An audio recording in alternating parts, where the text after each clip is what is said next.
തെരഞ്ഞെടുപ്പ് പ്രഖ്യാപിക്കപ്പെട്ടു കഴിഞ്ഞപ്പോൾ LDF നല്ല ആത്മവിശ്വാസത്തോടെയാണ് തെരഞ്ഞെടുപ്പിൽ പങ്കെടുത്തത്.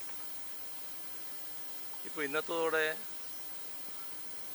രണ്ട് ഭാഗത്തെയും, കേരളത്തെ രണ്ട് ഭാഗമാക്കിയിട്ടാണല്ലോ തെരഞ്ഞെടുപ്പ് നടന്നത്, രണ്ട് ഭാഗത്തെയും തെരഞ്ഞെടുപ്പ് പൂർത്തിയാവുകയാണ്.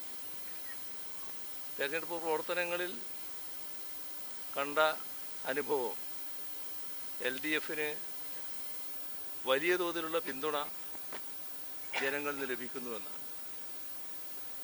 അത് ഈ തെരഞ്ഞെടുപ്പ് ചരിത്ര വിജയം LDFന് സമ്മാനിക്കും എന്ന പ്രതീക്ഷയാണ് നൽകുന്നത്.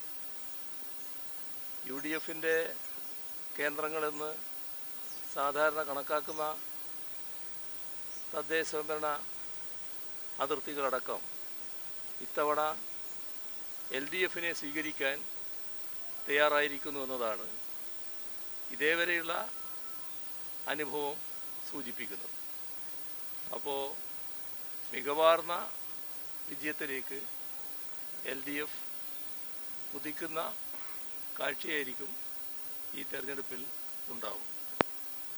ഇന്നും BJPയും കോൺഗ്രസും പറയുന്നത് ശബരിമല മാത്രമാണ്. രണ്ടുപേരും ഒരേപോലെയാണ് UDFും BJPയും പറഞ്ഞുകൊണ്ടിരിക്കുന്നത്. ഇത് തെരഞ്ഞെടുപ്പിൽ ഏതെങ്കിലും രീതിയിൽ ഏശാൻ സാധ്യതയുണ്ട്? ഇതൊന്നും ഒരു തരത്തിലും ഏശുന്നൊരു കാര്യമല്ല. ശബരിമലയുടെ പ്രശ്നത്തിൽ അവിടെ നടക്കാൻ പാടില്ലാത്ത ചില കാര്യങ്ങൾ നടന്നു എന്നുള്ളത് വസ്തുതാപരമായ കാര്യമാണ്.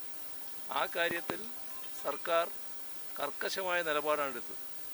ഈ സർക്കാർ ആയിരുന്നില്ലെങ്കിൽ ഇത്തരം കാര്യങ്ങളിൽ ഇത്ര കൃത്യതയോടെയുള്ള നടപടികൾ ഉണ്ടാകില്ല എന്ന് വിശ്വാസികളെല്ലാം ഉറപ്പായി കരുതുകയാണ്.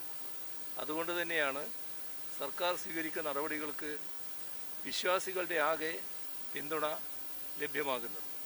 പക്ഷേ തങ്ങൾക്ക് അനുകൂലമാക്കി മാറ്റാൻ വേണ്ടിയുള്ള ദുഷ്പ്രചരണങ്ങൾ നടത്താനാണ് BJPയും UDFും ശ്രമിക്കുന്നത്.